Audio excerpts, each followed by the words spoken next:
feministas e com as experiências também artísticas e culturais que o núcleo desenvolve justamente em parceria também com esses coletivos e com grupos de mulheres artistas também, né, que o núcleo tem todo um trabalho nesse sentido. Então, agradeço muito a presença de vocês, de todas, todos e todes aqui, e vou pedir permissão a vocês para a gente iniciar essa discussão, né? Eu fiquei responsável de abrir um pouco o debate e nos próximos dias vocês vão ter a continuidade dessa discussão, né? No segundo dia, vocês vão ver essa atuação nas redes, justamente a partir da experiência do NAR e de uma experiência que foi a ocupação das redes sociais do NAR pelos coletivos feministas da UES, né? E aí a gente vai discutir um pouco isso também. E no terceiro dia, a gente vai ter aqui uma conversa muito legal, né? Uma conversa muito interessante, tanto com as meninas do grupo Na Performa, como com artistas que vão vir aqui, mulheres, né, artistas e que desenvolvem trabalhos nesse campo, para dialogar com vocês sobre como tem sido essa experiência, né, durante esse contexto da pandemia, essa questão em que as redes sociais elas vão adquirir uma importância cada vez maior diante dessa questão da política, né, de enfrentamento aí à Covid e da questão do isolamento social, né? Então, a gente vai começar hoje um pouco, tá? Vou pedir aqui permissão, queria combinar com vocês antes o que é que vocês acham, né? Se vocês acham interessante a gente fazer um diálogo em que eu vá fazendo a exposição e vocês vão fazendo a interferência, à medida que eu for falando, vocês podem ir colocando as questões, ou se vocês acham que seria interessante a gente fazer a exposição, aí logo depois da exposição, a gente pode dar um intervalo de uns 10 minutos, mais ou menos, para que vocês possam tomar um cafezinho, né, para poder também esticar o corpo, né?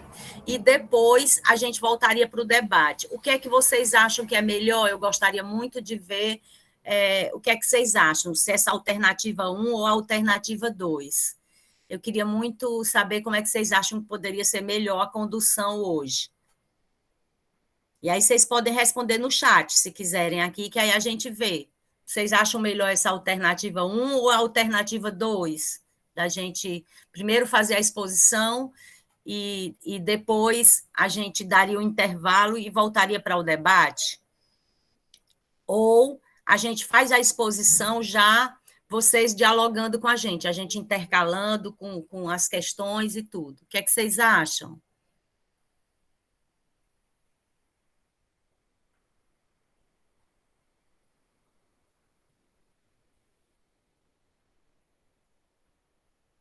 Eu queria ouvir vocês, para que a gente possa ver. Isabela acha que é melhor ir dialogando junto.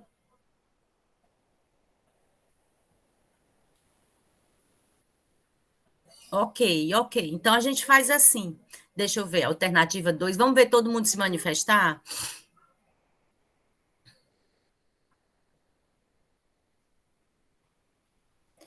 Depois vai ter que contar. Viu, Jamile? Vai ter que contar. Jamile, Thalita. Estou contando. Tá bom, meus amores.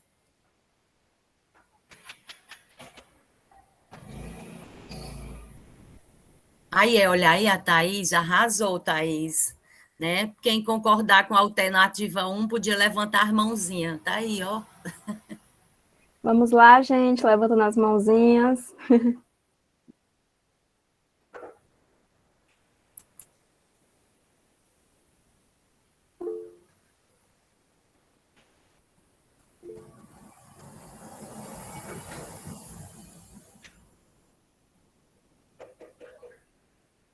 E aí pode baixar.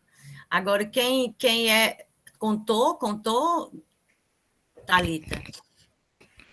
E a 2 que seria a gente fazer uma exposição e depois ter um intervalo e depois o debate. A 2.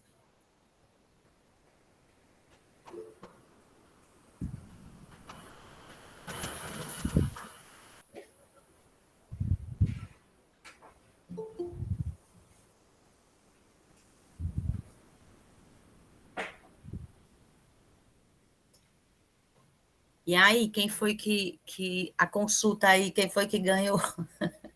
A 2.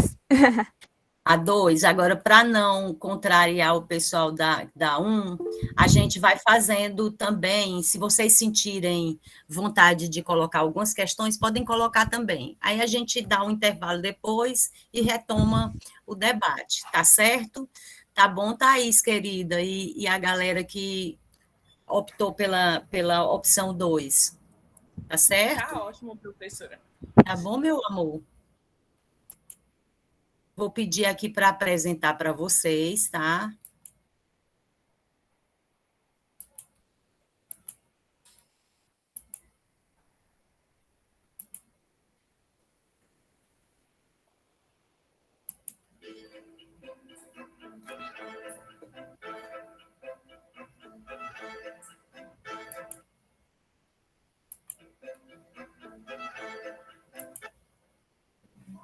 Bom, esse é o tema, né, do minicurso, Enfrentamento à Violência contra as Mulheres nas Redes Sociais, Estratégias e Táticas dos Coletivos Feministas Jovens. Antes da gente adentrar no debate sobre a questão em si, a gente vai trabalhar nesse primeiro dia um pouco essa questão das redes sociais, né, e da questão do feminismo e da violência, de uma forma mais ampla, porque nos outros dias, né, as meninas vão trabalhar justamente a partir dessas relações, tá? Então, eu queria também colocar aqui uma música que eu acho que tem tudo a ver com o momento, com essa explosão feminista em diferentes bases, matrizes, redes, enfim. Se vocês estiverem escutando, tá? Não está saindo som, não, Tereza? Tá, não? Só um minutinho. Então, deixa eu ver aqui. Eu acho que é porque eu estou com o meu som ligado, ou eu acho que é porque eu estou com o som ligado aqui, peraí.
Quem cê tá pensando que é? Pra falar que eu sou louca e a minha paciência anda pouca pra você. Para de me encher. Quem cê tá pensando que é? Pra falar da minha roupa, do jeito que eu corto meu cabelo. Se olha no espelho, você não anda valendo esfolado do meu joelho esquerdo.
você tá pensando que é? Quem você tá pensando que é? Eu tenho pressa, eu quero ir pra rua. Quero ganhar a luta que eu travei. Eu quero andar pelo mundo afora, vestida de brilho e flor. Mulher, a culpa que tu carrega não é tua. Divide o fardo comigo dessa vez. Eu quero fazer poesia pelo corpo e afrontar as leis que o homem criou pra dizer que se usa decote é puta, e se a saia tá curta é puta, e se dá no primeiro encontro é puta, se raspa o cabelo é sapa, e se deixa crescer os pelos é zoada, se tem pau entre as pernas é trava, mas se bota salto alto é santa, e se usa 44 é gorda, mas se usa 38 é muito magra, se sai depois das 11 vai voltar arrombada, porque ela pediu, né? Tava na cara. Olha a roupa que ela saiu de casa. E todo o discurso machista continua. Menina, você devia usar uma roupa menos curta. Eu tenho pressa, eu quero ir pra rua. Quero ganhar a luta que eu travei. Eu quero andar pelo mundo afora, vestida de brilho e flor. Mulher, a culpa que tu carrega não é tua. Divide o fardo comigo dessa vez. Eu quero fazer poesia pelo corpo e afrontar as leis que o homem criou pra te maldizer. Que o homem criou pra te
Professora, a senhora está sem microfone, não está saindo som.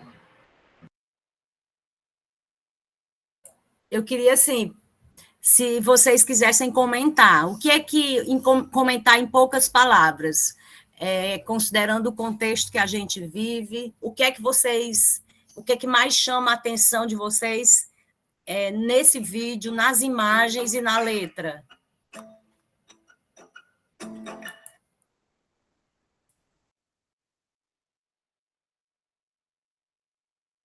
Esse vídeo passa para vocês, como é que ele chega? Se tiver alguém que não conhece. Eu percebo resistência a várias coisas, tanto o contexto político, né?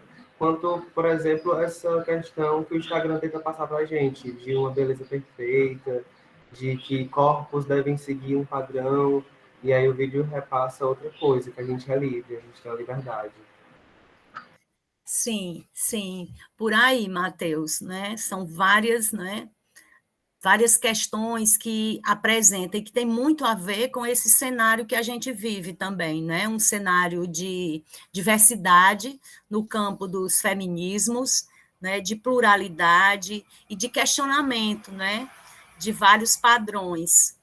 que são impostos para nós do ponto de vista de gênero, né? Então, eu quis abrir um pouco com esse vídeo, porque eu acho que ele traduz um pouco como que aquilo que foi chamado explosão feminista pela Heloísa Buarque de Holanda vai revelar, né, essa diversidade, a questão da interseccionalidade, né, essa questão do corpo, né, da volta também de alguns temas centrais da chamada segunda onda do feminismo, aquela ideia de que meu corpo me pertence, né? Então, são questões que se traduzem, né, que aparecem nessa música e também em várias outras, e também a importância das artes, né? Como que os feminismos contemporâneos, essa dimensão da performance das artes, atravessa. E essa é uma experiência também que atravessa as gerações jovens, né? Que já foram, que já nasceram, né? Ou que já chegaram ao mundo depois da chamada revolução tecnológica, né? Então, a gente vai refletir um pouco sobre isso no curso também, né? Para a gente poder entender que visibilidade é essa que aparece nas redes também, quais são as questões assim importantes que aparecem aí, né? E quais são as questões que também levantam problemas também, né? E aí a gente vai começar com essa frase da Maya Angelou, quando ela coloca que toda vez que uma mulher se defende,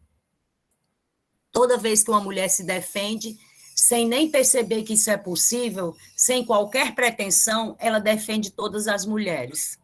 Eu acho que todas as mulheres aí não pensadas a partir de uma perspectiva essencialista, né? Mas pensando aí nas construções de gênero, nos femininos, né? Na sua pluralidade também.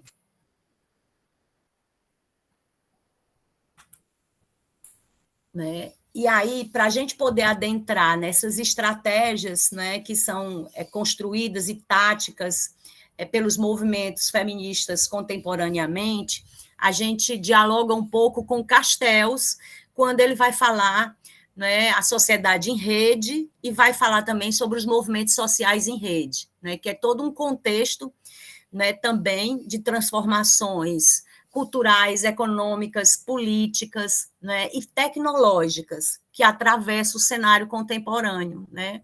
E nesse contexto a gente vai ter também toda uma crise daquelas formas de se organizar, do organizar-se politicamente, né? Principalmente as formas de organização consideradas formais e hierarquizadas, clássicas dentro dos movimentos, né?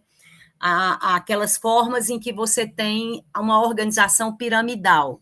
Então, a ascensão de vários movimentos, né, que vão questionar justamente esses padrões hierarquizados. Então, são movimentos e manifestações também que têm uma proximidade muito com a lógica, a própria lógica de como a rede funciona, né, de como a rede, no sentido aí, pensada, sobretudo, a internet, né, como que ela funciona, como que se dá o modo como essas transformações a partir das tecnologias digitais, não é?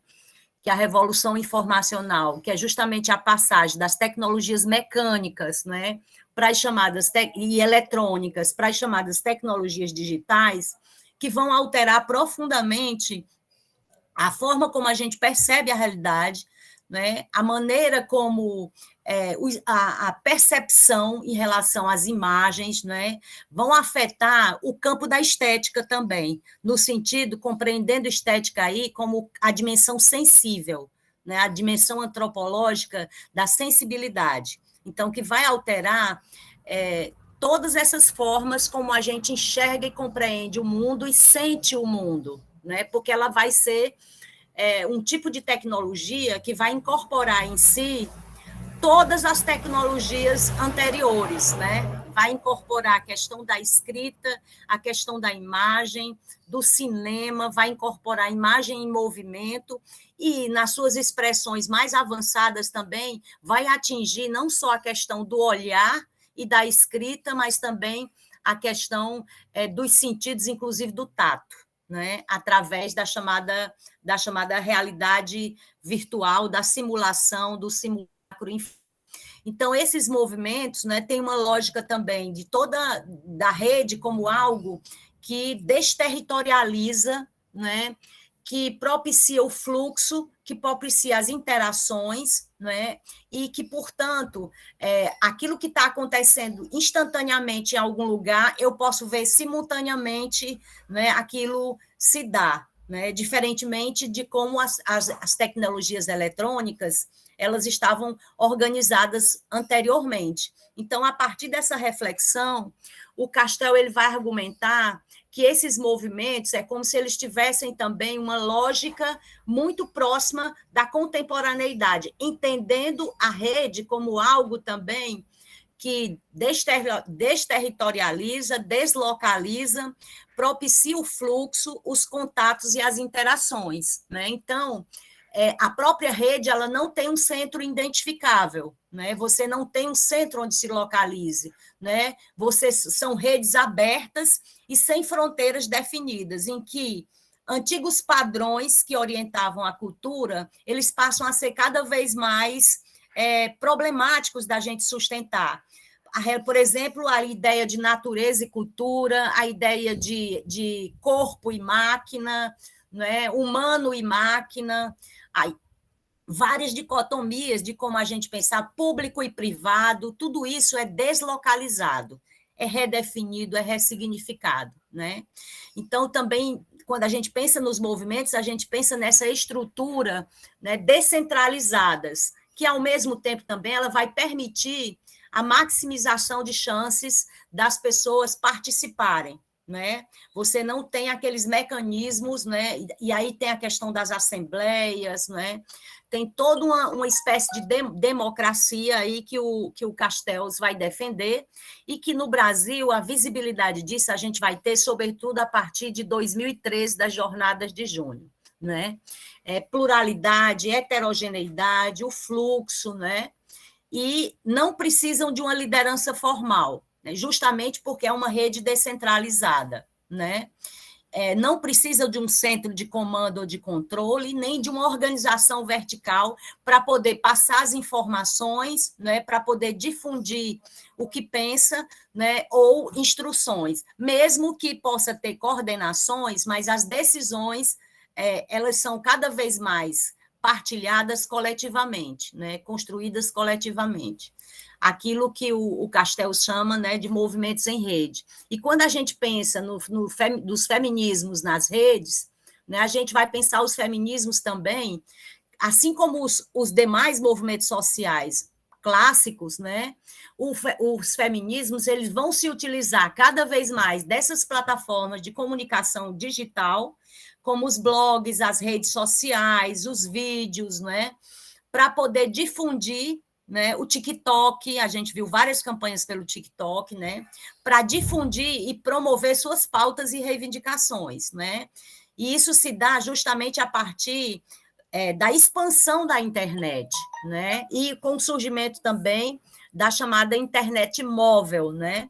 Que é justamente a questão dos celulares também, que a gente pode acessar de qualquer lugar, né? E aí, de todo o surgimento daquilo que a Santa Ela argumenta como cultura digital, né? Então, vamos dizer assim, desde a segunda metade dos anos 50, que as culturas elas passaram a ser cada vez mais mediadas pelas tecnologias, desde o surgimento do rádio, do cinema, depois, nos anos 50, a explosão das televisões, né? E com essa última revolução, denominada de revolução informacional, né, de revolução digital também, a gente tem uma expansão, porque vai incorporar tudo, né, imagem, texto, som, movimento, né, naquilo que a gente chama de cultura digital. Então, a gente vive um mundo cada vez mais atravessado por culturas digitais, em que as nossas formas de nos comunicar, né, de interagir, de namorar, né, de nos reunirmos, de nos organizarmos, vai passar cada vez mais pela mediação dessas redes. né? E chama-se de cultura, não é só uma tecnologia, é uma cultura, porque aí você tem também toda a mudança na forma como a gente vai perceber o mundo, na maneira, nos valores, nos comportamentos, nas práticas, nas atitudes. E tem todo um debate em torno disso, né? Então, no campo dos feminismos, a gente vê, né, diferentes vertentes dos feminismos dentro das plataformas digitais, de comunicação digital. Eu só fiz sintetizar alguns aqui, né? O chamado feminismo liberal, o feminismo negro, né, da perspectiva interseccional, os feminismos, vou botar tudo no plural, os feminismos liberais, interseccionais, marxistas, né, todo o feminismo queer, né, que vai surgir a partir desse debate no campo dos movimentos LGBTQIA+, né, e o chamado feminismo radical. E entre esses feminismos, né, e entre os feminismos, historicamente, os feminismos são movimentos que se construíram a partir das polêmicas, dos conflitos, né, das tensões. Então, essas tensões também elas atravessam o campo das redes, né, do chamado feminismo nas redes.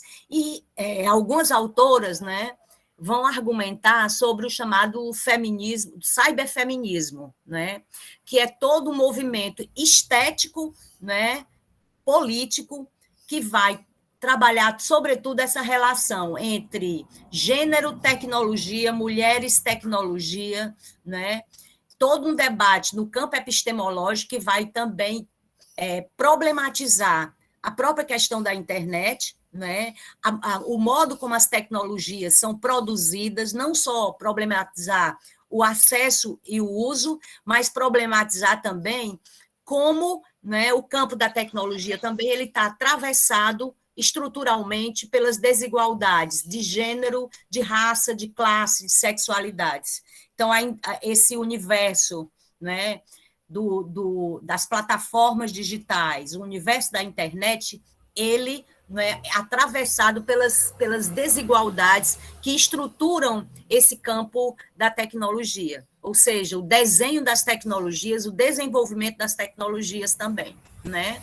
Então, emerge todo um movimento também denominado de cyberfeminismo, né? Isso surge inicialmente no campo das artes, né? Que aí a gente tem um livro clássico que é considerado pioneiro nesse debate, que eu acho que Matheus ou vocês já devem ter ouvido falar, que é o livro da Dana Haraway, né? O Manifesto Ciborgue, onde ela diz que somos todos ciborgue, né? Em que ela argumenta justamente sobre essa perda de fronteiras, né? Entre aquelas cisões que a gente pensava, como a gente pensava o mundo antes. A gente pensava, de um lado, a natureza, de outro lado, a cultura, como tudo aquilo produzido, os artefatos, né? Aquela ideia de artifício, né? E a ideia de natureza como algo vinculado ao biológico, à corporeidade, ao orgânico, né? E a Dana Haraway vai argumentar justamente sobre essa fusão entre orgânico e inorgânico, né? Então, a gente está aqui conversando pela mediação do inorgânico. A rede, né?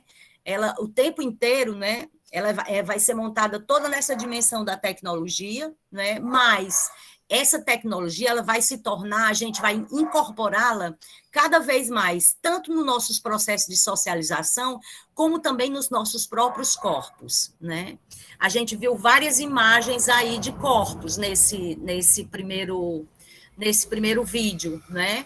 Então, como que ela é uma plataforma também em que você vai ter acesso a uma outra dimensão do corpus também, né? Os corpos híbridos, porque você não, a questão do tato aí, né? Você não vai ter mais de uma forma direta, né? Mas você vai ter ali toda uma perspectiva de como esses corpos, né, híbridos vão se apresentar nesse campo, né? Então, essas fronteiras elas se tornam cada vez mais tênues, né? E os significados também, tudo aquilo que a gente pensava, o que era antes, né, ou os significados anteriores, eles são desconstruídos, deslocados e ressignificados. Então, é uma realidade em constante movimento, né? Alguns autores que deixam de usar, inclusive, o termo realidade, né? Porque a gente, quando vai falar das redes, né? Quando a gente vai falar da internet, quando vai falar do virtual, né? Aquela ideia de virtual, como se tivesse o virtual e o físico, né? E tem vários autores desse campo do cyberfeminismo que vão argumentar, né, que essa cisão, do mesmo jeito como a cisão público e privado, ela não se coloca mais contemporaneamente, né? Então, você tem, a partir dessa experiência do cyberfeminismo, que é como se fosse o ativismo feminista, mas que vai criar todo um campo epistemológico para pensar essa relação entre gênero e tecnologia, né? Inclusive, a Teresa de Lauretis também vai pensar a partir daí, tá? E usa até a expressão tecnologias de gênero para entender como é que se dá essa construção, tecnologias no sentido de algo, né, que é criado para produzir tecnologia no sentido do artifício, né, também. Então, gênero o gênero como sendo construído através de diferentes tecnologias, né? E uma dessas tecnologias vai ser justamente essa dimensão que a gente está vivendo contemporaneamente. Então, por exemplo, os blogs, as comunidades virtuais, as páginas, os grupos de discussão, os vídeos no YouTube, os sites de notícia, as postagens, né, dos chamados influencers digitais, né? Tudo isso produz o gênero também, contemporaneamente, né? E todos eles se articulam, de uma certa maneira, né, através dessa interação que vai ser mediada pelas tecnologias digitais. Como? Através do compartilhamento, das trocas e das discussões de conteúdos feministas, né? Por isso que a Boinx e Miguel chamam isso de cyberfeminismo social também, né? E que o que está nas redes, né, reverbera nas ruas, e o que está nas ruas reverbera nas redes também, né? Então, esse fenômeno, né, dos feminismos na rede, em diferentes expressões, né, algumas autoras vão, principalmente a Bogado, né, principalmente a Luísa Buarque de Holanda, mas tem divergências em relação a isso, né, vão tentar categorizar essa questão dentro de uma chamada quarta onda feminista, em que se destacam aí os protagonismos das gerações jovens, né? Então, a gente vai ter mobilizações. O que caracteriza essa quarta onda? As formas de organização e as mobilizações vão se dar cada vez mais mediada pelos meios de comunicação digitais, a diversidade dos feminismos que a gente vê na música, né, da Ekena, tá? A adoção da interseccionalidade, que é uma das características contemporâneas também, a mobilização na forma de coletivos e as organizações também adquirindo esse caráter mais fluido e também distantes discursivamente das formas de organizações formais ou tradicionais, né? Então, a gente vê uma expansão dessa quarta onda, sobretudo a partir dos anos 2000, né? E aí, a Bila Sorge, ela, em 2014, né, ela faz uma pesquisa e ela argumenta, né, que já naquela época há um crescimento de 10% no contingente de brasileiras que se considera feminista, né? Sendo que essas que se consideram feministas, a grande maioria é composta por jovens, entre 15 e 34 anos, né? Então, as que mais se declararam como feministas foram justamente aquelas das gerações mais jovens, né? E aí a gente poderia se perguntar como se deu, né, esse acesso, como conheceu, né? Como conheceram, tá? Então, assim, a gente tem, dentro desse processo também, diversas questões que vão adquirir visibilidade, e uma delas vai ser uma pauta histórica dos movimentos feministas em todas as suas ondas, que é justamente a questão da violência, né? Do enfrentamento à violência. Só que vai ampliar esse conceito de violência de gênero, né? E isso vai se dar em diferentes campos. E a gente vai ter também conquistas históricas, a partir dessa atuação diversa, plural, né, dos feminismos contemporâneos, em particular os feminismos jovens, né?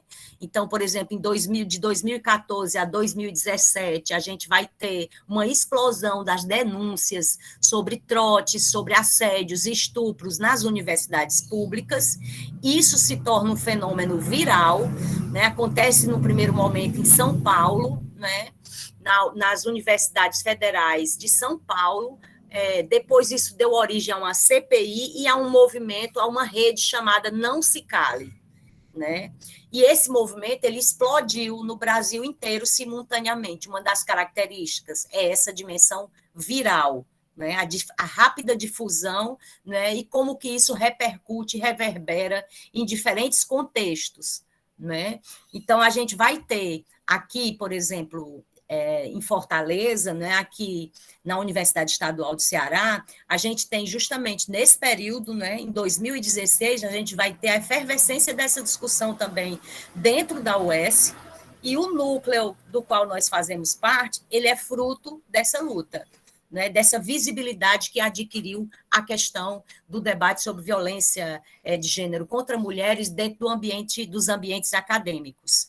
E aí há toda uma politização desse fenômeno, né? Há toda uma politização e a exigência para que universidades construam, né, espaços de acolhimento, construam políticas. Então, o nosso núcleo ele é herdeiro desse processo, ele jamais existiria se não tivesse essa explosão. Então, a gente também, dentro do nosso núcleo, essas características que a gente percebe e que são sinalizadas pelo Castel, que são sinalizadas pelas autoras que vêm discutindo também a quarta onda, essa transversalidade do debate sobre a violência e a ampliação dos significados, né? Aquilo que antes não era naturalizado como violência, gerações anteriores que lutaram pela violência e que lutaram contra a violência e que obtiveram conquistas, tem certas dimensões da violência que não adquiriram visibilidade em outras épocas, que vai adquirir contemporaneamente. Então, a gente tem toda uma ampliação do conceito de violência também,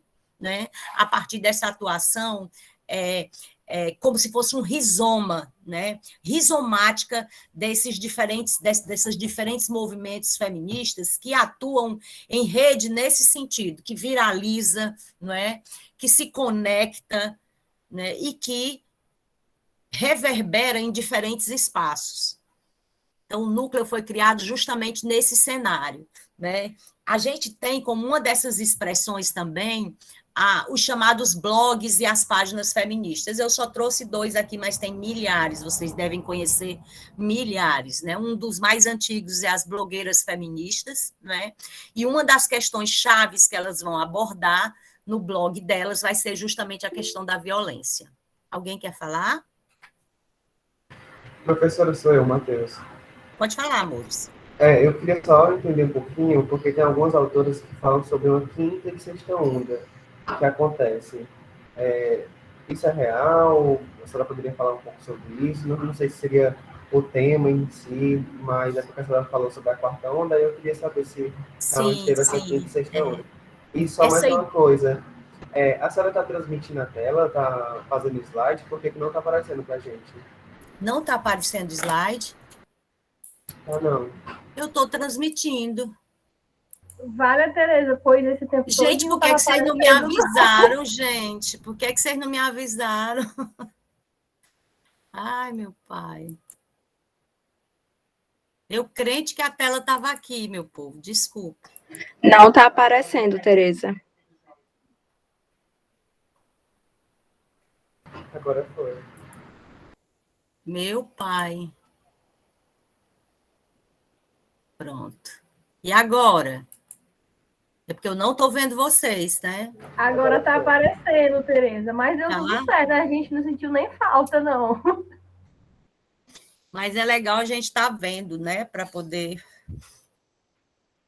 Matheus, é uma polêmica, né, essa discussão. Por exemplo, tem autoras que não consideram que a gente sequer chegou à quarta onda, né?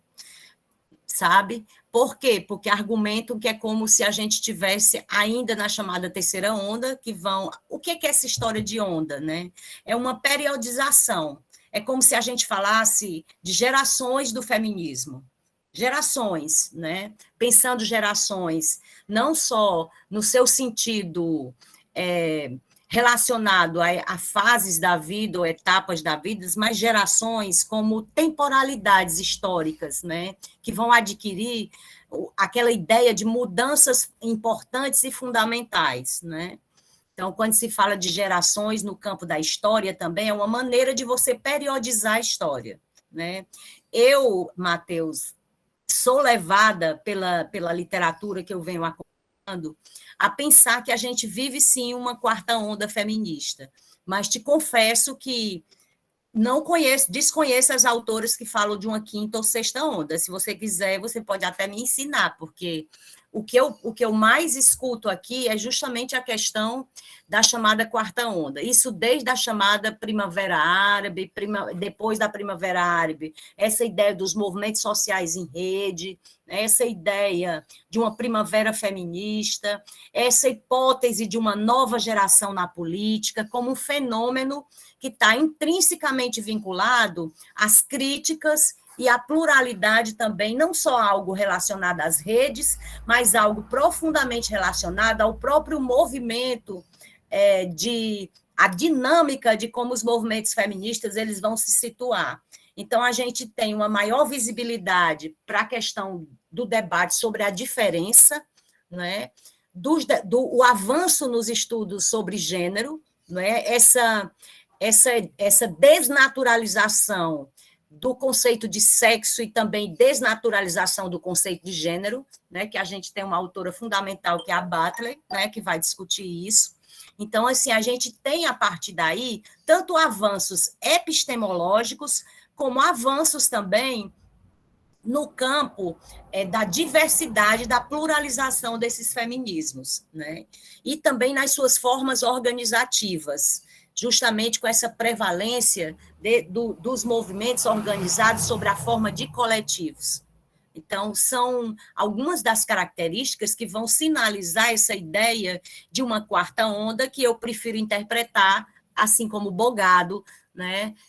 Que seria justamente uma espécie de nova geração na política, né, em que e eu faço esse diálogo a partir dos estudos de juventudes também, né?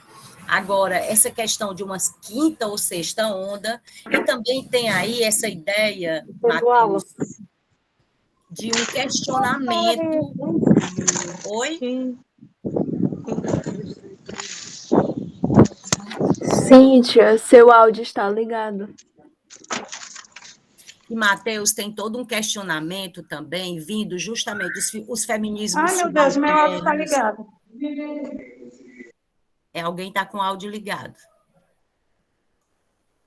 É todo um questionamento dos chamados, os estudos culturais, os estudos sobre a questão das margens, né? Todo aquele debate sobre o Sul, né, o feminismo decolonial e descolonial. Então, por exemplo, as feministas latino-americanas argumentam que, nesse contexto, a América Latina é quem vai ditar, não é uma coisa eurocentrada, né, porque essa divisão em ondas foi algo que aconteceu, essa periodização foi algo que aconteceu, sobretudo, a partir dos feminismos na Europa, na França, né? E aí, por exemplo, as latino-americanas elas vão problematizar isso, argumentando que a direção dessa quarta onda, de uma certa maneira, vai ser dada, sobretudo, pelos feminismos latino-americanos, populares, negros, indígenas, né? Em que vem todo esse debate sobre a questão da diversidade, certo? Não sei se eu consegui responder você, mas fiquei curiosa, vou querer ler, né, sobre essa questão de uma quinta ou sexta onda. Deve ser, né, algum debate mais, assim, bem que eles consideram, né, o que elas consideram como sendo tendências também. Mas essa ideia de periodizar a história, né, em gerações, né, a gente fala, por exemplo, a primeira geração da escola de Frankfurt, do ponto de vista da história, né? A gente periodizando a temporalidade em que você identifica marcos, né? Não no sentido de dizer que você teria um antes e um depois, mas que aquela ideia, muitas vezes, de periodização pode, vamos dizer assim, pode tornar menos complexas as coisas, né? Na medida em que, às vezes, a gente acha que a partir de tal momento tudo mudou.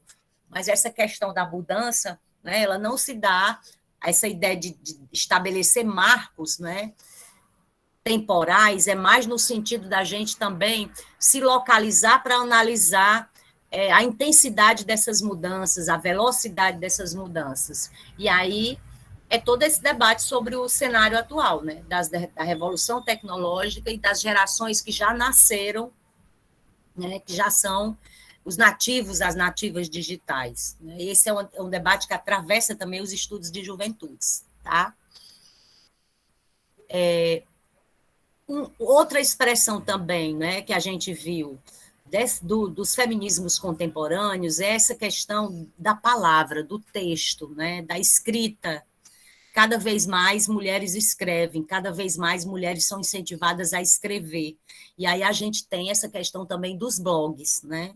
Dos blogs feministas, isso é uma experiência bem anterior, inclusive numa entrevista que eu vi das blogueiras feministas, né? Elas dizem que já passaram 10 anos da existência delas e elas já se sentem velhas, né? Diante da rapidez dessa transformação, inclusive do 5G, né? A internet 5G, o celular 5G, né?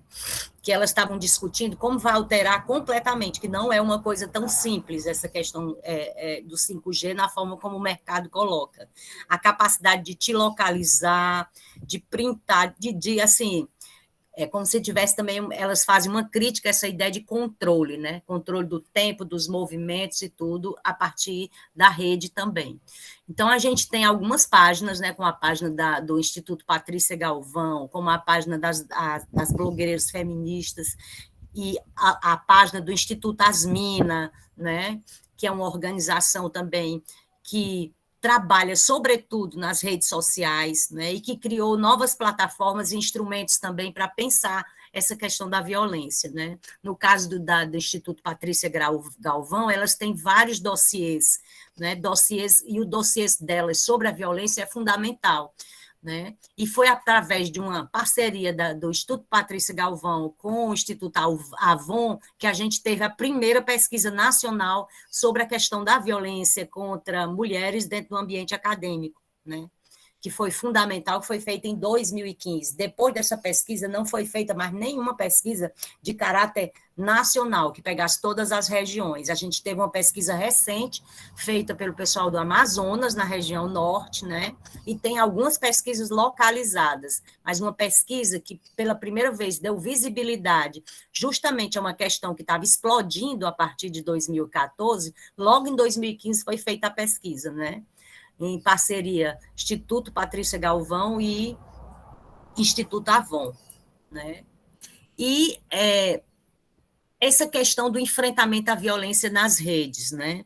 Então, uma questão que vai aparecer justamente a partir da forma como se organizam os movimentos em redes também, vai ser justamente o quê? Essa ideia de que é uma ideia, não é uma ideia nova, tá? Que tem tudo a ver com aquilo que foi construído, né, na chamada terceira onda, aquela ideia do pessoal é político, né, que foi um discurso que foi construído, né, pelas gerações feministas anteriores, mas ele vai ser reapropriado, aquela ideia do poder que as narrativas pessoais vão ter, né, para impactar, para afetar, né, outras mulheres, e a partir das narrativas pessoais, outros relatos vão surgir. Por exemplo, qualquer debate, qualquer palestra que discuta essa questão da violência de gênero, né, ou se você vê campanhas, se você olhar na parte de baixo, né, onde tem os comentários, você vai ver várias pessoas se identificando com aquilo e fazendo seus relatos, né? E aí, por exemplo, no Portal da Cultura, tem uma das meninas que é do Blogueiras Negras, né? Que ela diz: eu li na internet relatos de mulheres de um possível caso de estupro. Então, associei a uma situação que eu tinha passado dentro da universidade e comecei a me enxergar nos relatos dessas mulheres. Até então, eu não sabia que aquilo tinha acontecido comigo, que aquilo que tinha acontecido comigo era uma situação de violência. Então, quer dizer, foi justamente nesse contexto, né, da explosão do debate sobre a questão do assédio, a questão do estupro, né, tem toda uma mudança de significado em relação a isso que vai aprofundar e, ao mesmo tempo, ampliar esse conceito, né? Então, aí ela diz, foi nesse momento que eu percebi que precisava fazer algo, né? E não sabia que o feminismo poderia servir para isso, né? Que é a Daniela Câmara, né? Que é justamente uma das blogueiras, né? Da página das blogueiras negras, né? Então, tem toda essa questão do poder. Uma das características fundamentais vai ser isso, né? A questão das narrativas individuais, que vão estar presentes também numa outra estratégia, né? A gente tem os blogs, a gente tem os sites, a gente tem as páginas, né? A gente tem os vídeos e a gente tem uma outra estratégia que vai ser que essa questão do poder da narrativa pessoal vai ser fundamental, né? Que vai ser justamente o que a gente não está falando de estratégias de enfrentamento à violência, né? A partir das redes e a partir das novas características que os movimentos feministas adquirem contemporaneamente, em particular os feminismos jovens, né? O que é que a gente vai ter? A gente vai ter as campanhas e as hashtags de denúncia como estratégias e táticas de ação, né, em relação a essa questão da violência. Então, a gente tem várias, né? Uma das hashtags famosíssima foi a hashtag Meu Primeiro Assédio, né? Que foi a partir da participação de uma menina de 12 anos no reality show, né? Na TV aberta, em 2015. Vejam, no auge em que essas questões estavam explodindo, esse debate estava abrindo. Então, teve vários comentários sobre a exposição dessa menina e a ONG, né, a Tink Olga, ela lançou essa hashtag, né, Meu Primeiro Assédio, justamente, né, para dar visibilidade, né, essa ideia, o meu primeiro assédio era uma criança, né, que estava se expondo, que foi exposta no meio de comunicação de massa, né, e foi assediada publicamente, né? E aí a Tink Olga vai lançar, né, esse Meu Primeiro Assédio, ao mesmo tempo também em que está tendo, tá certo, toda uma visibilidade, porque em 2015 a gente vai ter essa visibilidade da questão da violência dentro das universidades, e um dos principais temas tocados vai ser justamente essa questão do assédio, né? Então, ela lança essa hashtag, né, que na época, né, nessa pesquisa feita no Google Trends, essa hashtag ela teve mais de 11 milhões de acessos no site de busca, e ela foi replicada mais de 100 mil vezes no Twitter, né? Além disso, a ONG, a Tink Olga, ela fez uma parceria com a Agência Ideal, né? E fez uma pesquisa, né? E a pesquisa revelou que o número de buscas pelas palavras feminismo e empoderamento feminino passou de 86,7% para 354,5% entre esses anos de 2014 a 2015, o que fez com que, né, dentro da discussão também, naquela época, emergisse também, por exemplo, surgiu até aquele documentário na Rede Globo, né, sobre feminismo, que passou na Globoplay, né? Os meios de comunicação de massa capturaram isso também, né? Não só nas redes, mas no meio de comunicação de massa convencionais, né? E a partir daí surgiu toda aquela ideia de primavera feminista, né? Aquela ideia de que estaríamos vivendo uma primavera feminista associando, né, a primavera árabe, né? Os movimentos que tiveram de contestação à questão do autoritarismo, né, nos países do Oriente Médio, né? Então, depois a gente teve também a hashtag Meu Amigo Secreto, que deu visibilidade, né, há vários relatos de violência também sofridos por mulheres no cotidiano, né? E aí, segundo a Tink Olga, essa hashtag também ela teve um pico de 221.736 acessos entre novembro e dezembro de 2015. Né? Então, esse período 2004, 2015, e a gente teve 2013 antes, toda aquela questão das jornadas de junho que veio à tona, né? Que aí os intelectuais, os pesquisadores, as pesquisadoras, né? Ninguém conseguia entender o que é que estava acontecendo, né? Naquele movimento Vem para a Rua, e depois teve vamos dizer assim, teve uma captura daquele movimento por setores mais reacionários, né? E isso, de uma certa maneira, acumulou forças para o golpe de 2016, não é? Mas dentro ali, logo no início, a gente tinha movimentos bem plurais, essa ausência dessa perspectiva de uma liderança, essa ideia de coletivos, tanto que a mídia de massa ficava procurando conversar, ainda tentou colocá-los, né, numa roda viva e tal, mas eles não se colocavam nessa lógica da política convencional da ideia de uma representação, né, de uma representação política que eles estariam, a exemplo do que acontecia, por exemplo, em movimento estudantil anteriormente, aquela ideia de CA, de DCE e tal. Não é à toa também que a maioria dessas estruturas mais institucionais, elas estão ou desarticuladas ou com dificuldade de articulação.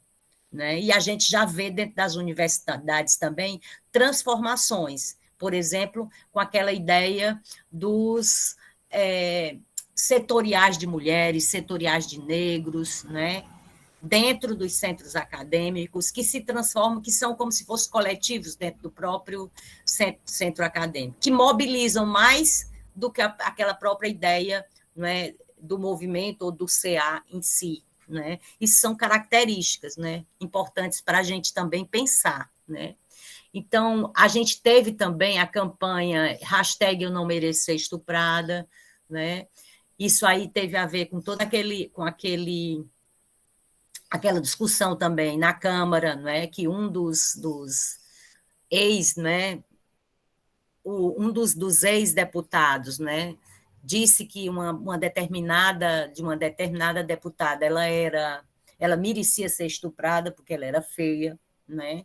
Então teve toda uma questão, né, desse #Não Mereço Ser Estuprada, né? E também para desconstruir aquela ideia, né, de que tá de roupa curta, tá assim como está colocado lá na música da Ekena, né?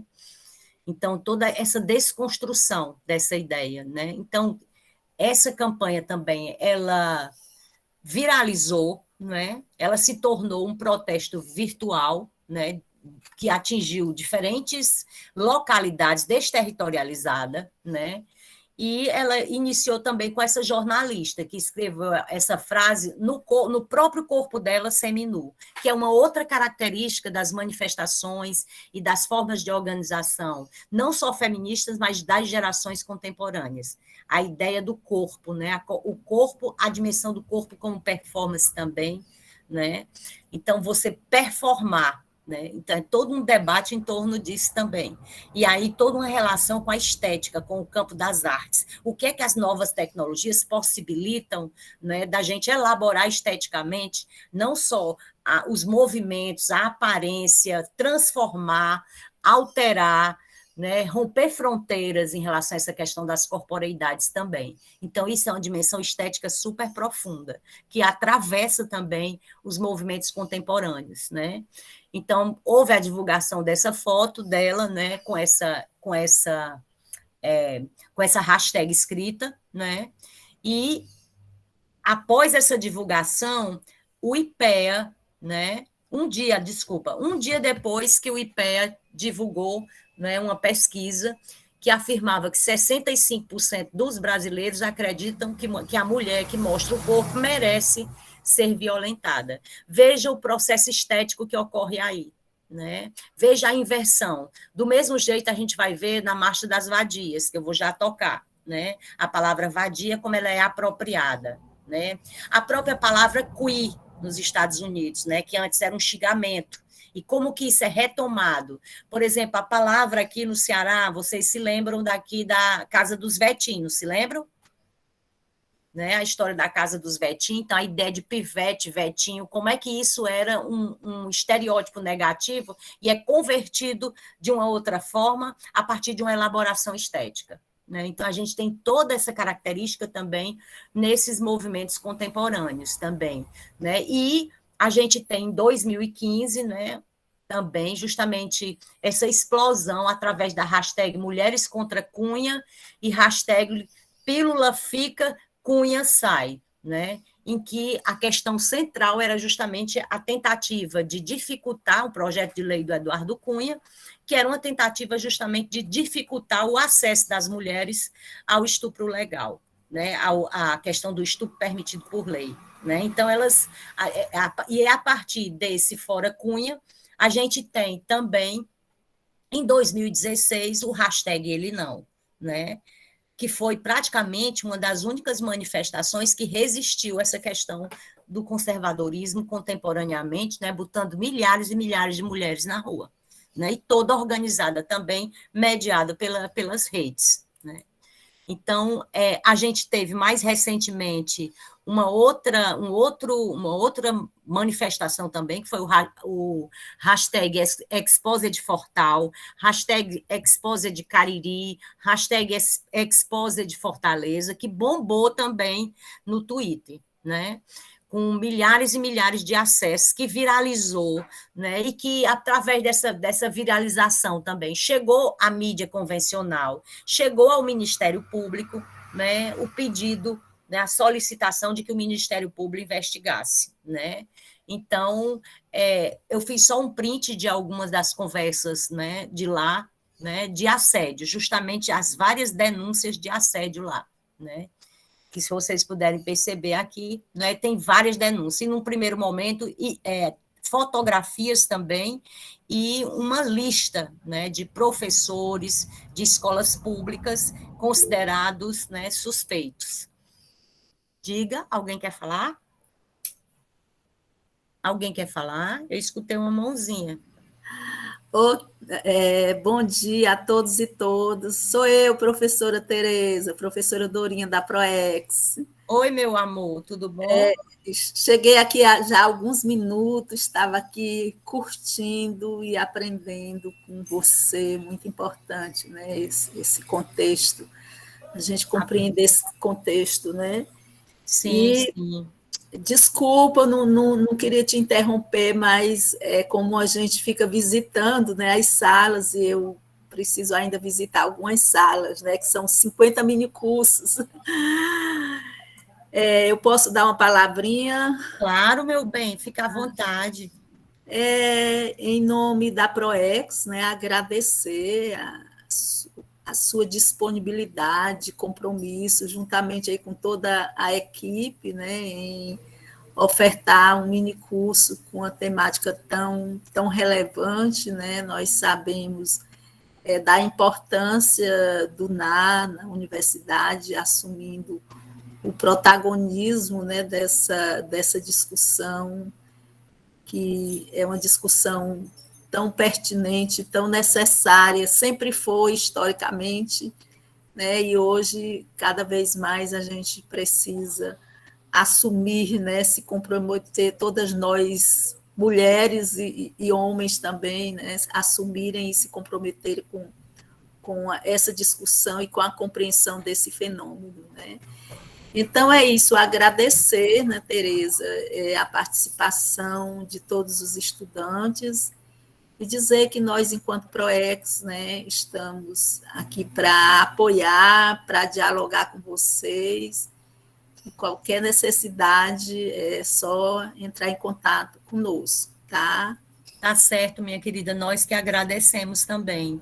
A gente agradece o apoio da ProEx, né? A gente agradece também esse espaço, né? Porque é um espaço que a gente conquista todas as semanas universitárias, né, que a gente sempre tem um público muito bom, tem uma galera maravilhosa interessada em debater isso, e é essa galera que leva à frente essa discussão, né, é a partir justamente dessa galera que impulsiona, né, esse debate dentro da universidade. O núcleo, ele apenas, assim, o núcleo eu acho que é um efeito, ele é um efeito desse interesse, dessa visibilidade que a gente está discutindo aqui, dos movimentos feministas, né, dos coletivos feministas.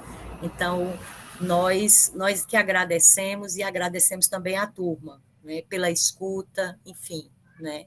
E conte com a gente também, Dorinha, no que precisar, tá bom, querida? Tá. Obrigada, Tereza, e demais equipe, estudantes, pela escuta. Um abraço fraterno e desejo aí sucesso na continuidade do Unicurso, que com certeza já é um sucesso pela relevância da temática e o compromisso das pessoas em buscarem se apropriarem, né, dessas reflexões que são desenvolvidas nesses espaços, né?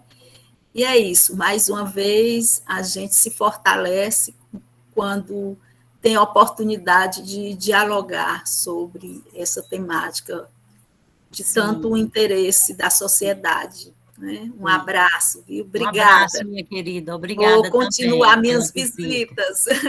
Tá bom, meu bem. Gente, Tereza, as meninas, o horário, né? 11h21 já. A senhora Pois vai fazer como agora? Pois é, decidiram, né? E dentro dessa perspectiva também, que está estética, que atravessa os movimentos contemporâneos, a gente tem diferentes expressões também de coletivos artísticos, né, constituídos em sua grande parte por jovens, né, e que, através das suas artes, né, insurgem contra os padrões instituídos em relação à questão do debate sobre gênero também, em relação às questões étnico-raciais, das sexualidades, né, e das diferentes expressões das opressões que atravessam os corpos, né, os nossos corpos contemporaneamente num país com essa história, né, de um passado colonial, né, de um patriarcado modernizado, né, moderno, né, de todo um processo de escravidão inacabada, que o racismo faz parte da estrutura do nosso país, né? Então, a gente tem expressões diversas de como essas questões vão se manifestar hoje, e as artes, elas vão estar, gente, não é um campo separado, elas atravessam, né, a dimensão estética atravessa esses movimentos contemporaneamente, né? E aí eu botei uma foto das meninas do Na Performa, né, justamente numa performance contra a questão da violência de gênero contra as mulheres durante uma das semanas universitárias, né? E a gente tem também algumas tecnologias que são criadas como suporte para a questão, outra estratégia, a criação dessas tecnologias, como, por exemplo, o Instituto Asmina, que criou, né, um aplicativo chamado Penhas, né? Justamente que a partir desse aplicativo, a mulher aciona esse aplicativo e ela passa, né, a partir daí, a ser atendida por profissionais especializadas, né, nesse atendimento psicossocial, que busca facilitar todas essas fases, fazer o encaminhamento, né, dessas mulheres, certo? E, para além das redes, né, a gente tem outras expressões, né, que também dentro da própria internet, a partir da internet, questionam o que está acontecendo contemporaneamente, como, por exemplo, essa questão do desinvestimento contemporâneo nas políticas de enfrentamento à violência contra mulheres, né? Então, a gente tem aí todo esse desfinanciamento, né? A ONG Think Olga elaborou todo um material sobre isso, uma pesquisa profunda, né, sobre como vem caindo, né, desde 2014, vem caindo esse investimento, né, na área das políticas para mulheres, né, e principalmente as políticas de enfrentamento à violência, o que deixa, muitas vezes, né, as estratégias criadas pelas redes, né, como se fossem as únicas alternativas. Então, a gente vive um desmonte, uma desconstrução concreta, porque não dá para enfrentar a questão da violência de gênero contra mulheres e contra pessoas em razão do gênero, né, apenas a partir dessas articulações, né? A gente precisa de toda uma rede de apoio psicossocial, jurídico, né? A gente precisa de todo um esquema na área da saúde também, né? Então, é uma rede multifacetada para proteger. Então, o que é que a gente está tendo? Com o desfinanciamento, a gente está tendo justamente um desmonte nessas políticas, né? Nessas políticas. Eu queria colocar o vídeo, mas eu acho que eu falei... Espera aí, deixa eu ver aqui. Pronto, né?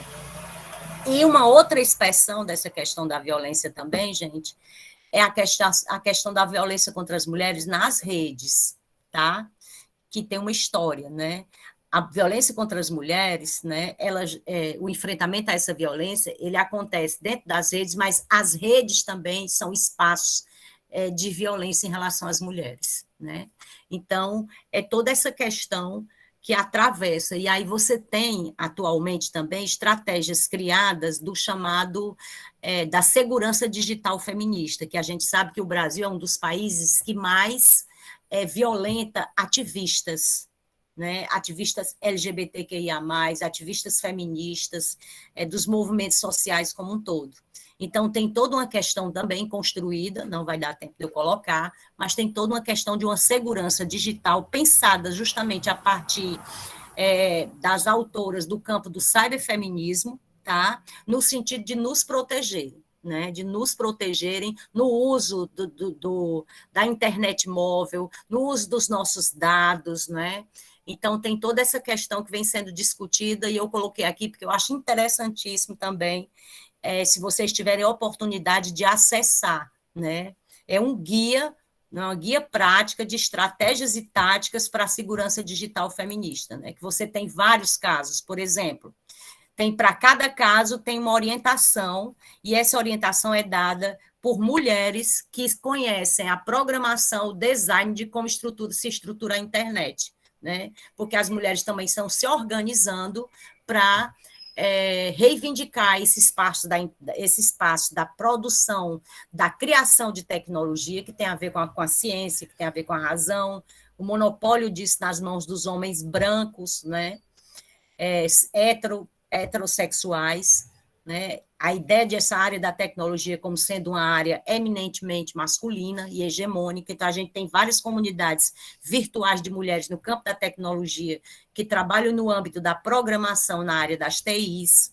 Então, por exemplo, o Cefêmea fez todo um guia justamente em relação aos casos, quais são as táticas de defesa, né? Como é que a gente pode se proteger da violência também que circula dentro das redes sociais, né? Aí tem um caso aqui que ela diz que estava a caminho da casa dela quando ela foi chegando na comunidade de moto, né, e foi abordada por policiais encapuzados que, ao revistarem ela ilegalmente, tomaram o celular dela, olharam para as fotos, mensagens, agenda dela dentro do celular, e ela teve medo deles, né? Principalmente porque as informações no celular dela, ela disse que teve medo, né, porque eles ainda, além dessa violência, eles poderiam fazer uma abordagem, né, no celular dela e descobrir que ela era uma ativista e lésbica, né? Então, elas dão toda a segurança aqui, as estratégias para como você se defender em relação a isso, né?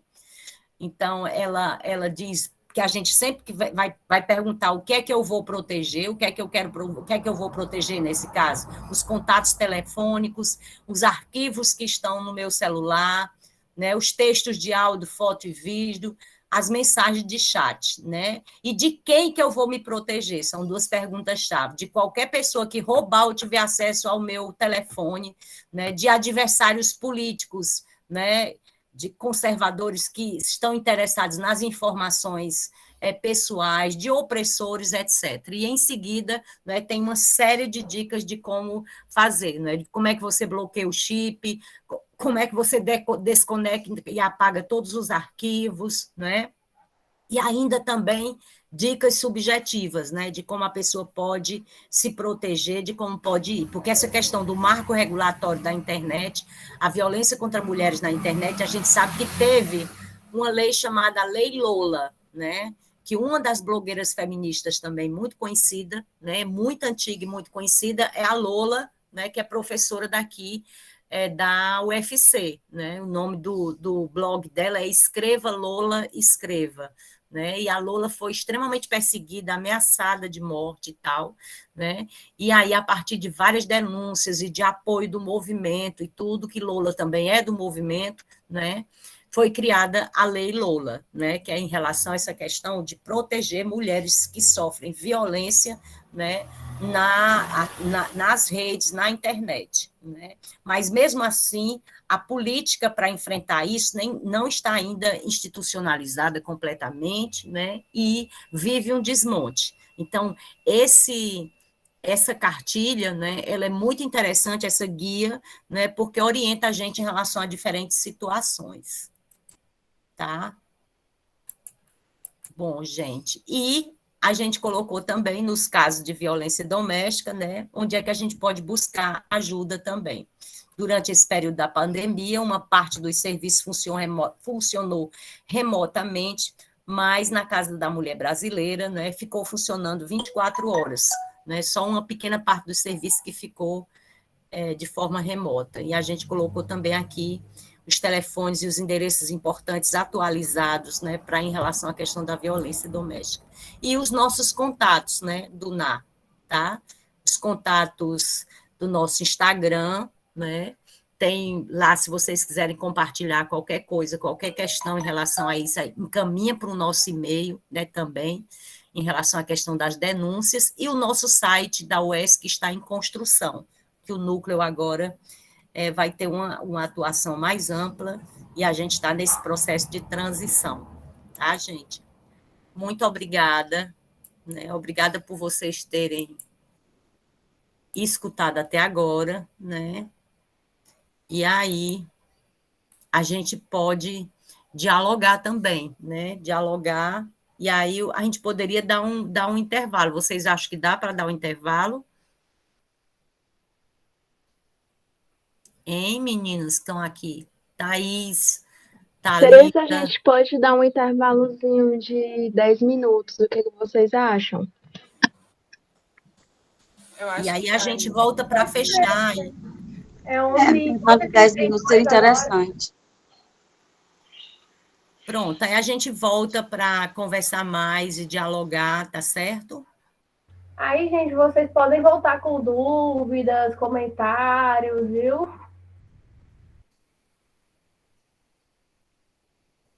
Ok?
E aí, galera, estamos voltando, né?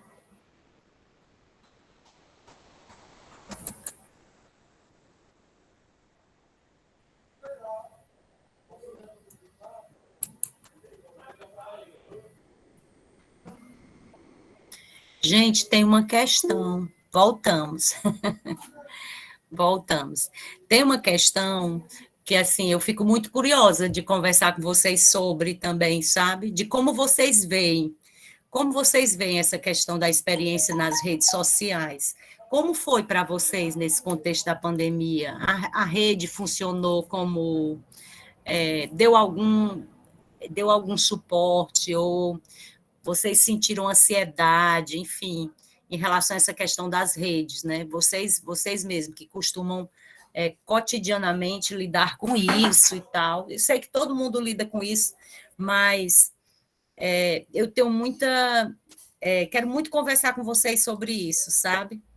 Em relação a essa questão das redes e também a questão da violência. Se vocês têm alguém próximo, conhecem alguém, enfim, e se vocês sabem o que é que foi feito, o que é que não foi feito em relação à questão da violência, questão da denúncia mesmo, sabe? Queria muito escutar vocês também em relação a isso. E o que vocês quiserem também colocar. Alguns colocaram durante a apresentação, né? O Matheus Ótimo colocou algumas questões, eu adoro quando a gente conversa assim também. Mas a gente podia finalizar com algumas questões, a gente ainda tem tempo. Alguém quer colocar alguma questão? Alguém poderia me falar alguma coisa em relação à experiência de vocês nas redes sociais? Vocês costumam acessar esses sites feministas, esses blogs, enfim. Eu sei que tem pessoas aqui que, inclusive, produzem conteúdo.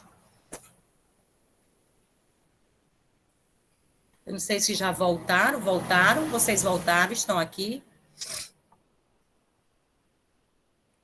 No Insta, né? Sim, voltamos sim, Tereza. Estamos com 39 assim, pessoas. segue mais no Instagram, né? Tem uma galera, né, que está mais no Instagram do que no Facebook, né? E usa muito o WhatsApp, que o WhatsApp é um aplicativo, né? O WhatsApp é um aplicativo. A Thaís é produtora de conteúdo, não é isso que eu estou querendo que ela arroche o juiz da gente aqui, conversando também sobre? Hein, Thaís? Como é essa experiência? Você já sofreu algum tipo de violência pelos conteúdos que você posta? O Twitter, justamente, Matheus.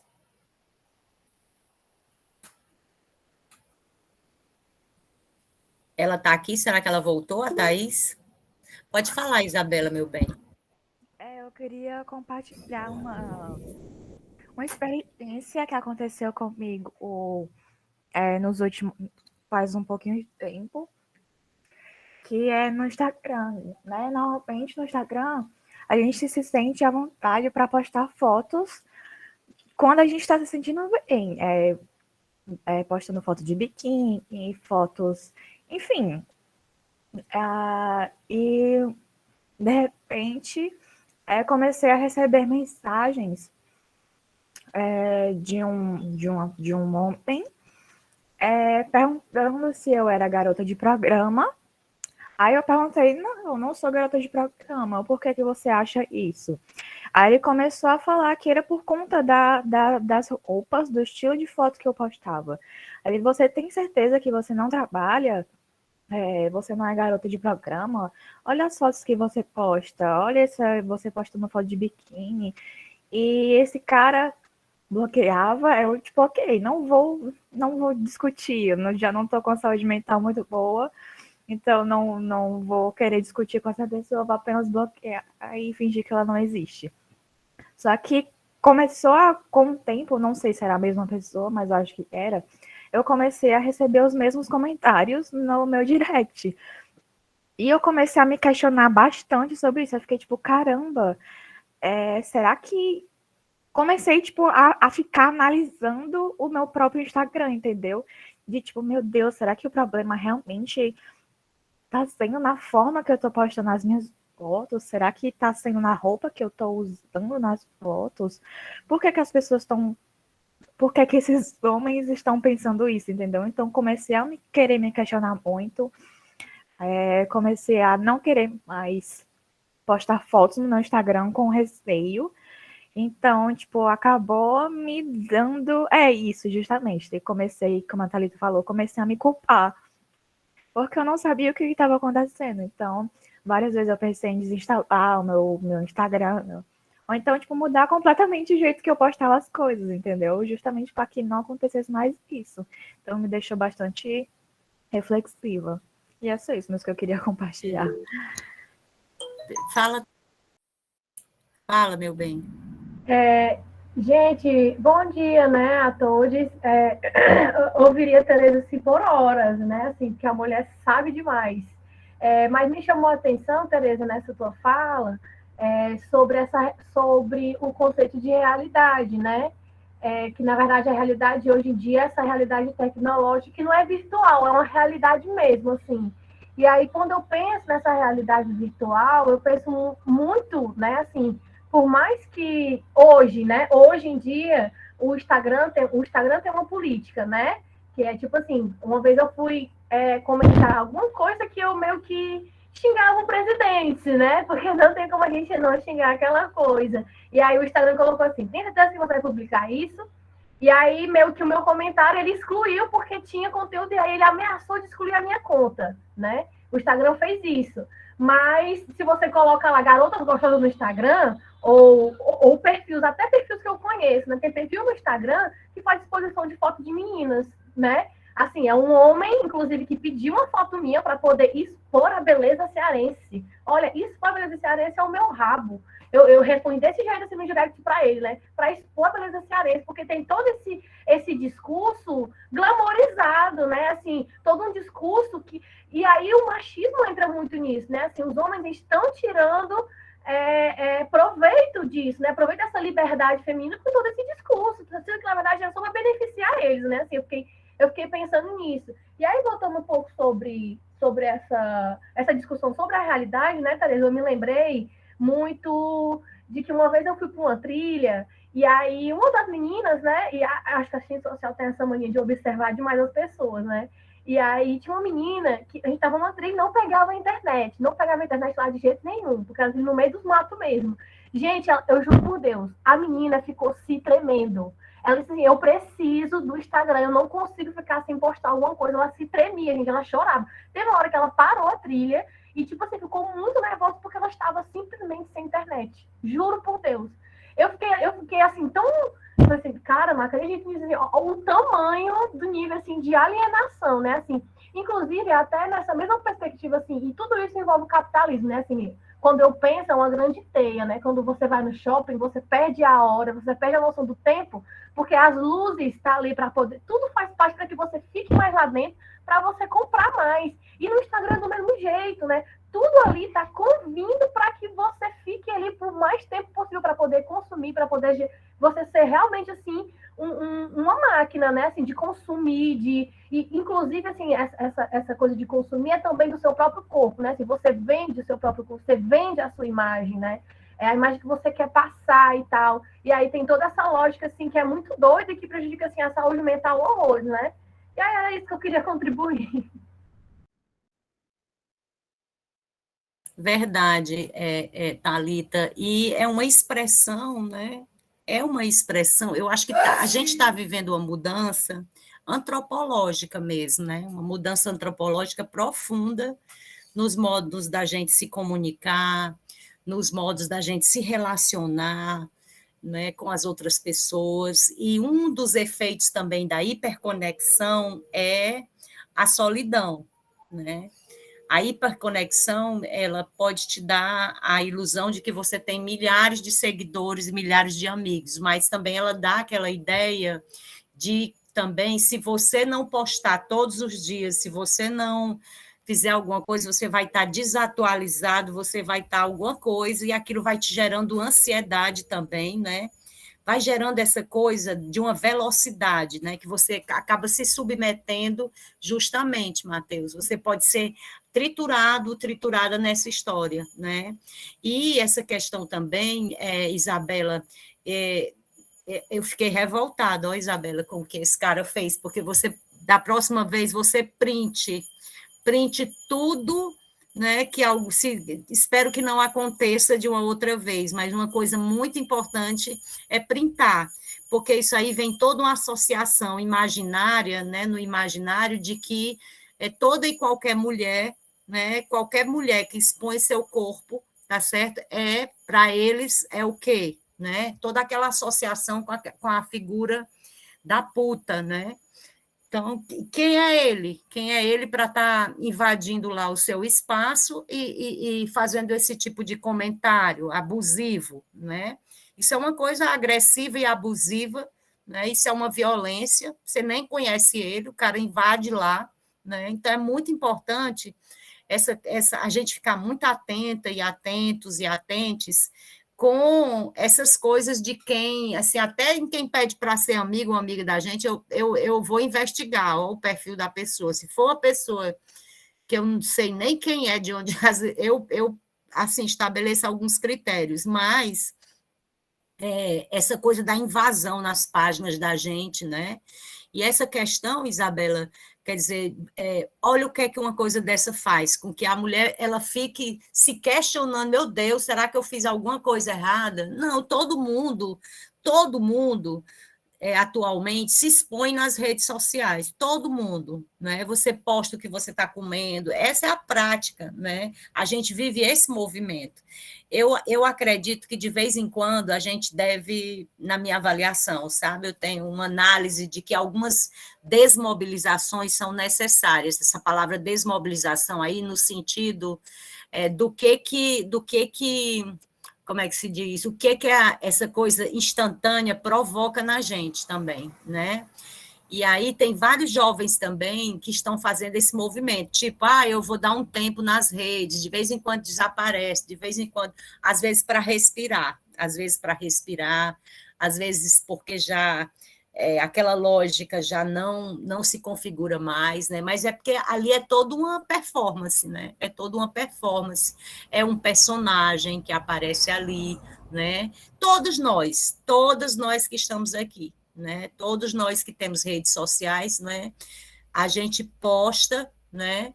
Justamente tem essa questão do limite, né? Entre o pessoal e essa ausência de fronteiras entre o pessoal e o que é vamos dizer assim, o público e o privado também, né? Mas não é por isso que isso vai dar o direito de ninguém entrar na página de ninguém para ofender, né? Para ofender, para agredir, para assediar, né? Tem uma ética também, né? Uma ética nessas relações mediadas pelas tecnologias digitais, né? E aí, esse mundo, esse universo da internet, ele é bem complexo, porque ao mesmo tempo que ele pode potencializar as nossas conexões, as nossas articulações, os laços que se constituem a partir da internet, né? Tem autores que argumentam, o Castells é um deles, né? Você tem a questão dos laços fracos, né, e dos laços fortes. Então, assim, os laços que se constituem são laços considerados, mas também constituem relações sociais, né? A internet ela pode possibilitar a criação de vínculos, né? Inicialmente vínculos frágeis, né, dentro desse cenário. Então, pode falar, Matheus. Fala, Matheus. Professora, Oi, meu amor. eu vejo também quando a gente vai julgar, por exemplo, as mulheres, né? No sentido de, por exemplo, teve aquele caso da Carol Conká e tem o caso da ministra, da Damares. A gente tem que ter muito cuidado no como a gente vai julgar as mulheres, porque por muitas vezes, por exemplo, no caso da Carol, houve uma rede de ódio para além do que ela fez, no sentido de desmerecer ela enquanto mulher, desmerecer ela enquanto um corpo e uma corpa negra. Então, a gente tem que ter muito cuidado quando a gente for julgar essas atitudes dessas pessoas, porque, independente de qualquer coisa, elas ainda são seres humanos e ainda são mulheres, que merecem respeito. Sim, sim. O que aconteceu também na CPI, né? Vocês se lembram do que aconteceu na CPI? Várias mulheres foram extremamente desqualificadas, né, nesse processo da CPI, né, foram rechaçadas mesmo, né, silenciadas, enfim, eu concordo com você. Eu acho que a gente tem que construir, né, a gente que está numa universidade, num ambiente crítico, né, a gente tem que construir uma ética, né, nessas relações. Eu acho que tem que ter código, né? Tem que ter. Ali é um ritual, ali tem as personas que cada um.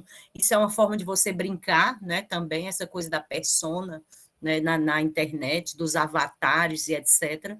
Mas até a forma como a gente critica também os adversários da gente, do ponto de vista político, né?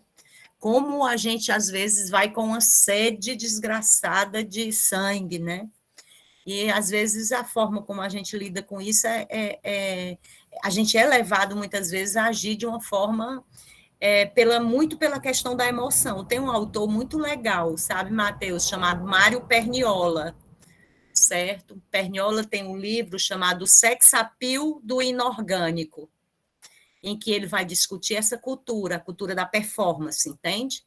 A cultura da performance, a cultura dos ganhos, tem toda uma leitura. O Perniola é um esteta, é um filósofo do campo da estética italiano maravilhoso e é muito crítico em relação a esse cenário também, né? Ele vê assim as contradições, os conflitos, né? Ele não é nem é um apologista, nem é um negacionista em relação a essa questão, né? Mas é interessante a gente pensar como, por exemplo, essa cultura da performance, ela cria consenso não necessariamente pela argumentação racional, ela cria consenso pelas emoções, né? Então, o grande apelo é emocional, né? Te afetar emocionalmente. Mas no campo da estética tem uma coisa que é muito legal, que através das artes a gente pode pensar sobre as nossas emoções, não é? Então, pensar sobre aquilo que a gente está sentindo, né? Então, por exemplo, uma das bases pelas quais o nazismo se instituiu foi justamente de pegar as pessoas única e exclusivamente pela dimensão emocional, né? Então, essa tendência que a gente chama de estetização, essa estetização, ela atravessa as práticas nas redes, nas mídias convencionais também, né? Esse apelo ao emocional que te leva, muitas vezes, a não pensar sobre aquilo, que você vai ter, né? O nome do livro do Perniola é o Sex Appeal do Inorgânico. Ele usa uma palavra do Walter Benjamin, que é sex appeal, né? É como se fosse assim, a época em que o inorgânico se torna fundamental, né? O mais importante do que qualquer coisa, né? Por isso que essa palavra sex appeal do inorgânico, que ele faz toda uma análise sobre essa questão do cenário atual. E ele tem um outro manifesto, tem um outro livro, Matheus, lindo, chamado ele tem um manifesto contra a comunicação. É um livrinho pequeno, mas é um manifesto maravilhoso para você se distanciar criticamente, né, também de algumas questões, para a gente não ser atropelado, nem atropeladas por essa coisa instantânea, né? É uma coisa instantânea, é pura emoção, às vezes. E quando a gente é pego só por essa dimensão, né, que é uma dimensão que está na base da sensibilidade, né? Os afetos, as emoções, a sensibilidade e tal, né? As artes são as formas mais interessantes de como a gente elaborar isso, né? Como você elabora a experiência subjetiva, como você elabora as emoções, como você elabora o sentimento. Então, a arte, ela articula justamente essas duas coisas, né, que são fundamentais e que não podem ser dicotômicas. A arte faz a gente pensar, né?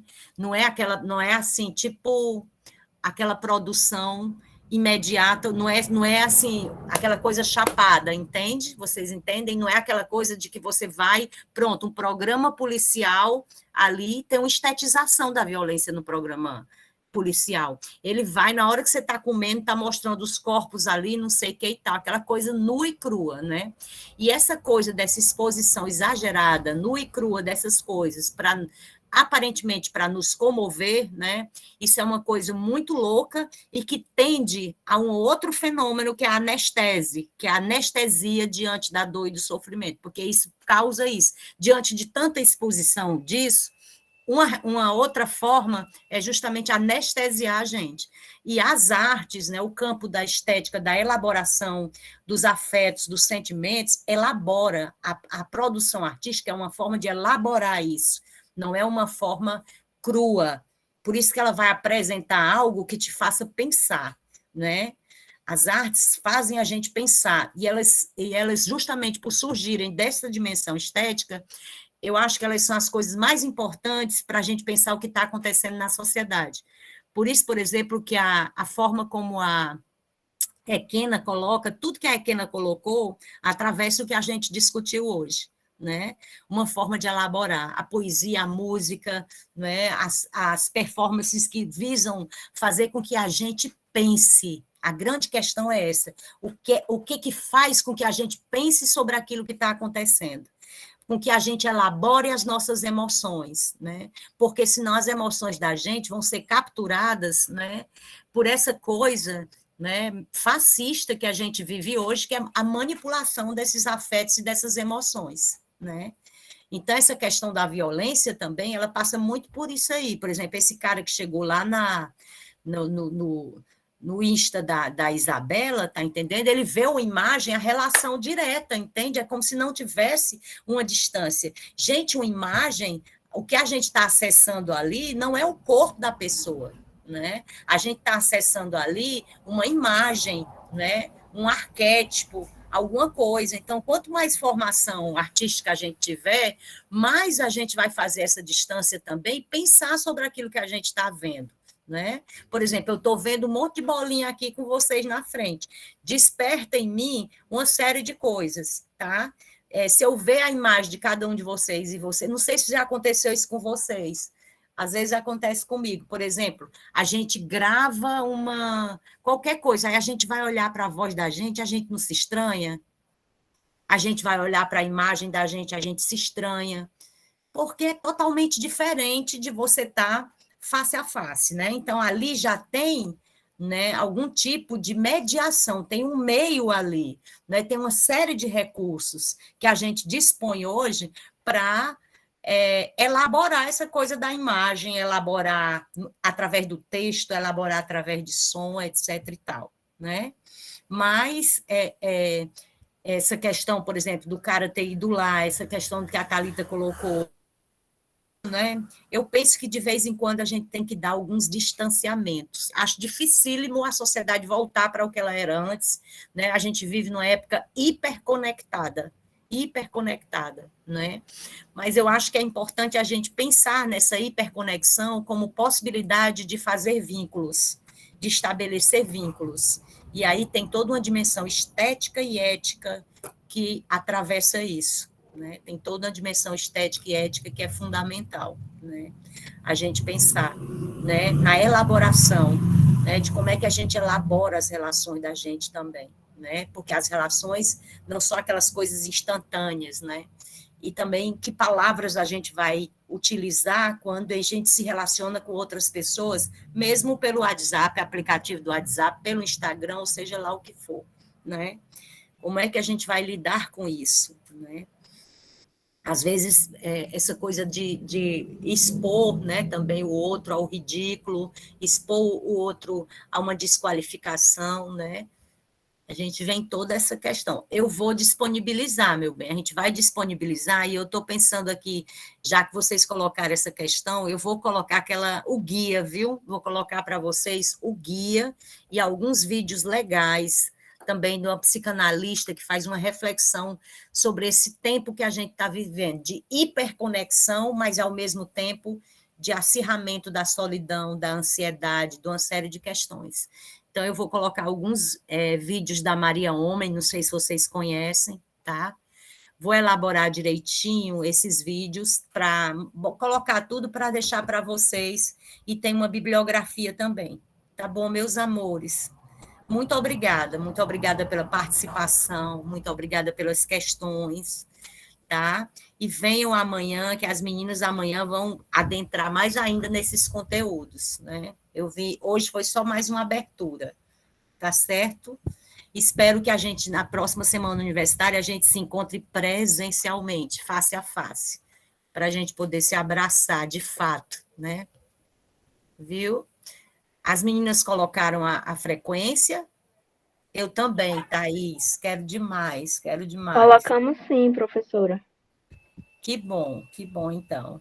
Muito obrigada, gente, muito obrigada por estarem com a gente aqui, e a gente vai avançando nesse debate. Vocês podem trazer as experiências de vocês também, né? Dialogar, como vocês fizeram hoje, colocando essas questões. Obrigada, Isabela, obrigada, Matheus, Thaís, a galera que se colocou, e a galera também que perguntou e que ficou em silêncio também e que escutou, viu? Tudo de